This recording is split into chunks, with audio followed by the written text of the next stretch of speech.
Hi, Professor Guo. Hi, Ziyan. Hi, everyone. So this is Liang speaking, and our group also have Ziyan, Shucheng. So our topic today is node classification using ADGN and correct and smooth.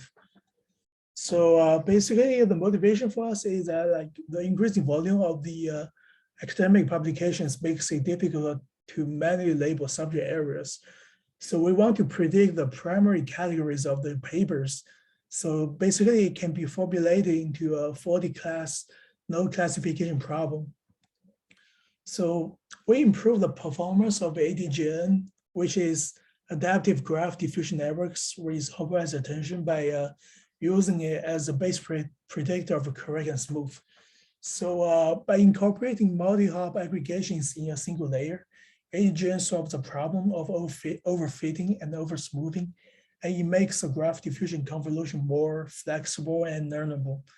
And by using correct and smooth, we can prove the prediction accuracy significantly, about like 0.6%, without too much extra computational cost.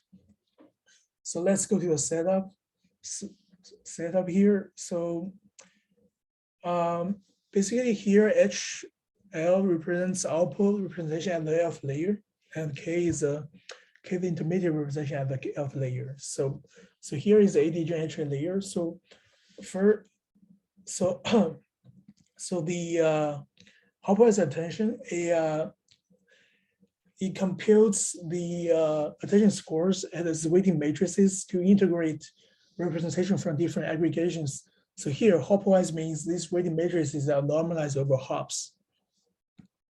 And then we proceed to multi-head hopwise attention. Basically, it allows the model to gather information from representation at different subspaces.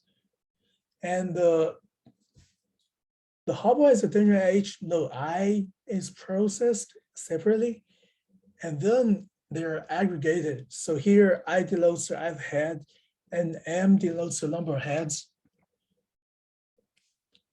So here's the algorithm. So now we use the classification results from ADGN as a base predictor. So here here's a Z. We're directly jumping to the correct and smooth steps. So for the correct step, the key idea is that we expect errors in the base prediction to be positively correlated along edges in the graph. So we define an error matrix. Basically, this fixes error values where we know the error, while the other nodes keep averaging over the values to their neighbors until convergence happens. So let's now go to the smooth step. So the idea is that adjacent nodes in the graph, they are likely to have similar labels. I mean, it is expected because homomorphically, right? So we can encourage smoothness over the distribution of the labels by another label propagation. And then we classify node I from set U, the unlabeled nodes, using argmax function. And now let's go to the experimental settings where the baseline models. So here notice that self-KD means knowledge distillation, where the student model is the same as teacher model. So we first train a pre-trained teacher model, the GAT norm, and they will reuse with previous implement. And then we use logics of the teacher model and ground truth labels to train the student model with KD loss and CE loss. And then here is the experimental results.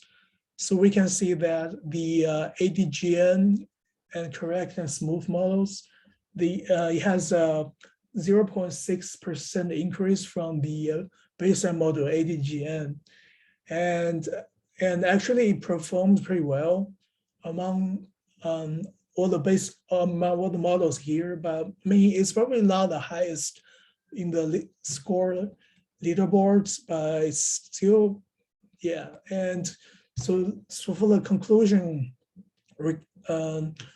perhaps we can in the future we can try different more combos for either ADGN or and correct and smooth to see if there's like increase in prediction accuracy.